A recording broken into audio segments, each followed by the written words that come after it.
Remember this guy? I have another quote from him. Again, super fascinating guy. I recommend you look him up, learn about him. This man said, "It is not death that men should fear, but they should fear never beginning to live." Think about that. This topic is, y'all don't want to get me started.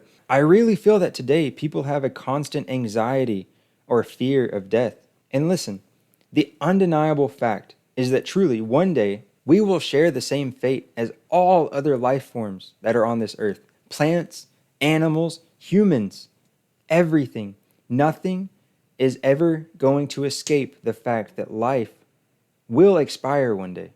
Your life will expire one day. Think about it. And it's not something to be scared about. It's not. Just embrace the fact that it's going to happen. And you can start living your life fully. You can truly start living your life. It's just a fact that should be accepted, you know? And sooner rather than later, because the sooner that you accept this fact, the sooner that you'll start to understand. You remember YOLO? You'll start to understand that you only live once. You only live once. One time. Imagine this. Imagine. A meteor, an asteroid, is headed to Earth. Can't do anything about it. Which is super possible, by the way. Think about it. We're on a ball in the middle of space. There are asteroids all over the place. Anything can happen at any moment, right? Nonetheless, in our scenario, right, in our imagination, a meteor is in the sky right now. It's about the same distance as the moon. We can see it, and it's coming closer and closer and closer. What are most people going to do? There's probably going to be a lot of chaos, you know? People are going to be running, screaming, panicking. But what is that going to do? How are you going to outrun a meteor? How are you? If your plan is to survive, best case, you're stuck in an ice age for the next 2 million years or however long it's going to take for that ice to melt. Now, theoretically, right? If we can see it from the moon is about 239,000 miles away. This gives us about 3.5 hours until we're gone. You know, that's it. Zip, done, dust. Instead of panicking, instead of thinking, woe is me, you know, that's not going to do anything. Go join your family. Go grill out for the last time and enjoy your time that you have left on this earth. You know what I mean? Pull up a folding chair and just watch it. Maybe you're stuck in traffic at this time. Don't sit there and honk your horn. That's not going to do anything. Honking your horn doesn't do anything unless there's an emergency. So look, get out of your car because you're going to be stuck there for 3.5 hours anyways. And this thing's just going to boom. Everybody's gone. Get out of your car and just talk to the people that are around you. Other people that are headed to see their family, but they can't because they're stuck in traffic in the same place that you are. Have a conversation with them. Understand that they're also a human being that is experiencing the same feelings, the same sentiments, the same urge to get back to their family that maybe you're experiencing. And talk with them. Or maybe you can just find a spot, chill, be with yourself, you know, lay in the grass and just think, just watch it, you know, closer and closer and closer, 3.5 hours, that's it. I mean, if there's not going to be anything, like, think about this. It's just part of life, y'all. It's just part of life. But finally, we'll be able to answer the age-old question of what happens after life. We know more about space than the oceans, and we're not able to find out what happens after death. Does that fascinate you? People don't want to talk about death. They think when death comes, ooh, you know, that's the end. That's it for everything. That may not be true. Death doesn't have to be, that's it. You get one life and that's it. It can be the start of something new. But even if it isn't, why would you worry? You know, why would you spend your time worrying about this if it's just going to happen? Accept the fact that it's going to happen and embrace it. Live every day like it's your last. Because what is worrying going to do? I mean, do you just want to move through caution every step of the way, hoping that you make it safely to death? What kind of life is that? Everybody that has the possibility of seeing this video, there will come a day when we're not here anymore. Seriously, it's just a beautiful fact of life. So stick with me. Speaking of the afterlife, can you think of a civilization that had a deep belief in the afterlife? Throughout history, right, we learn that the Egyptians, the Romans, the Greeks, and a multitude of other people have also thought about what happens after life. But they weren't scared of it. Instead, they embraced it. They embraced it as a fact that the beginning and the end are part of the same beautiful journey that everybody takes. So instead of being scared of it, why not embrace it? They've given me a sense of comfort, you know? Instead of saying, poor me, woe is me, because life, we all live experiences that we don't find favorable for ourselves. But the difference between those who seem to dwell on it and those who seem to find the opportunity in any kind of event that life hands them. You've heard the saying, when life gives you lemons, what do? Make some lemonade. Really, it's that easy. When life gives you a new path that you're going to be on, it may not be favorable for you.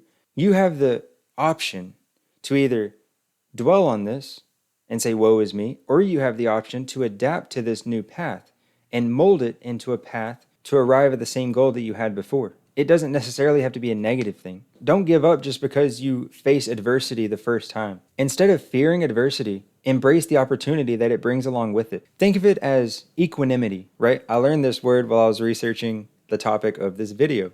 But think of the word equanimity. I'll put it here to make it easier. Equanimity is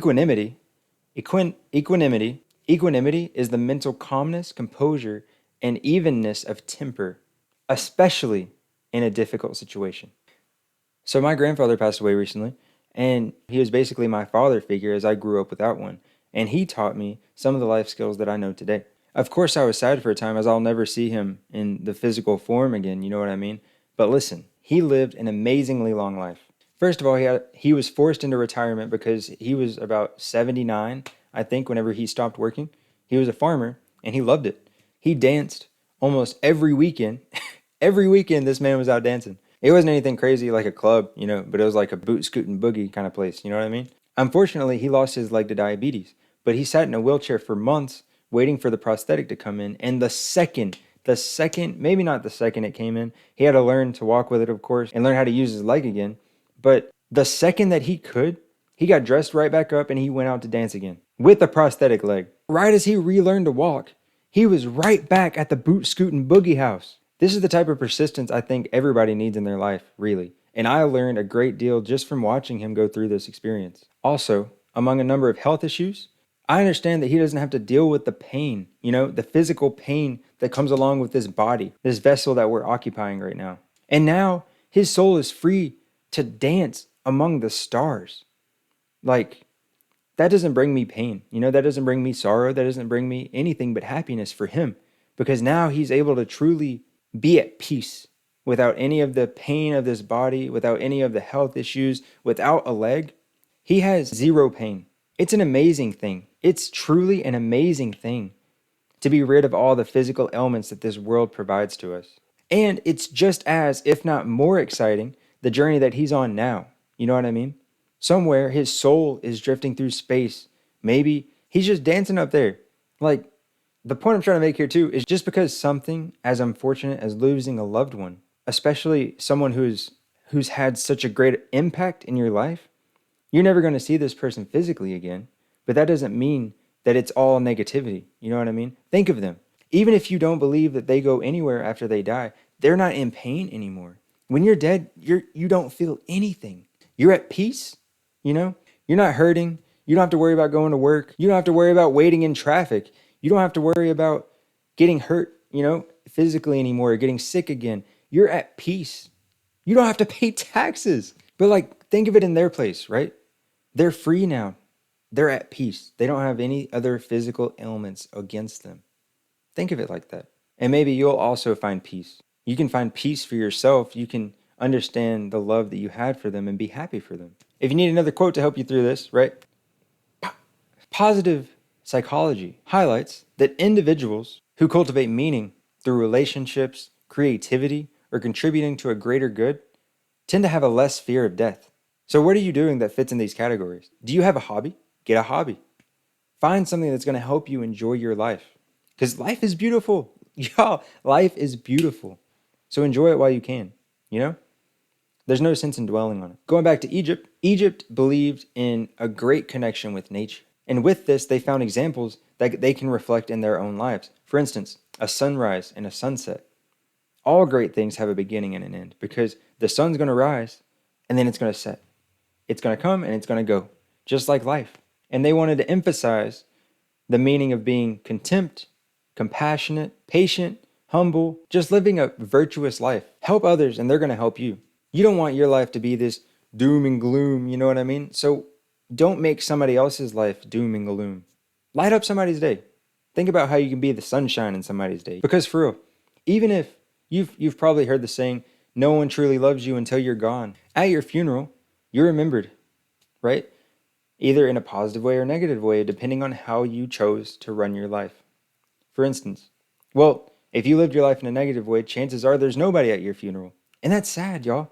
Just be nice. People will want to remember you because you want people to remember you. So think about it. The people that are at your funeral remembering you are going to remember maybe your smile, how the room lit up whenever you entered it, the small favors that you did without having to be asked to do them, helping that lady cross the street, helping the lady who can't pick up the water from her grocery cart at the store, put it into her car.